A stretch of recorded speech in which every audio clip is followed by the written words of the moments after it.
সবাইকে জানাই নতুন বছর অর্থাৎ 2026-এর অনেক অনেক শুভেচ্ছা, ভালোবাসা এবং অভিনন্দন।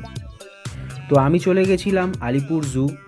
এই বছর অর্থাৎ 2026-এ এখানে ইনফ্রাস্ট্রাকচার এবং নিয়মের আমূল পরিবর্তন করা হয়েছে।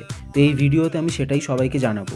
আলিপুর জুতে সম্প্রতি বাঘের জন্য নতুন কাঁচের দেওয়ালযুক্ত খাঁচার ব্যবস্থা করা হয়েছে। তো এই কাঁচের দেওয়ালযুক্ত খাঁচা এর আগে কিন্তু ছিল না।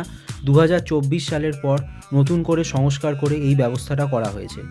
এখানে এখন বাঘের সংখ্যা বেড়ে বর্তমানে 7টি রয়েছে, যার মধ্যে 3টি সাদা বাঘ এবং 4টি হচ্ছে রয়্যাল বেঙ্গল টাইগার।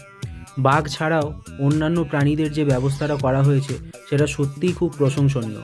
নতুন খাঁচাগুলো ডিজাইন করে যেটা সুবিধা হয়েছে যে আপনি যখন এই পশু পাখিদের দেখবেন তাদের অনেক সামনে থেকে গিয়ে দেখতে পারবেন। বাঘের মতন একটা বন্য প্রাণী তা কিন্তু আপনি খুব কম করে হলেও 3 থেকে 4 ফুটের অন্তরালে আপনি দেখতে পারবেন চাক্ষুষ। 2024 সালের সংস্কারের পর এখানে ক্যাপাসিটি অনেক বেশি বাড়ানো হয়েছে এবং এখানে পশু পাখির সংখ্যাও অনেক বেশি বাড়ানো হয়েছে। চিড়িয়াখানা ভ্রমণের পুরো ভিডিওটার লিঙ্ক আমি ডেসক্রিপশন বক্সে দিয়ে দেবো, প্লিজ একবার সবাই দেখুন। আর এই ভিডিওটা ভালো লাগলে একটা লাইক করে সাবস্ক্রাইব করে দিন।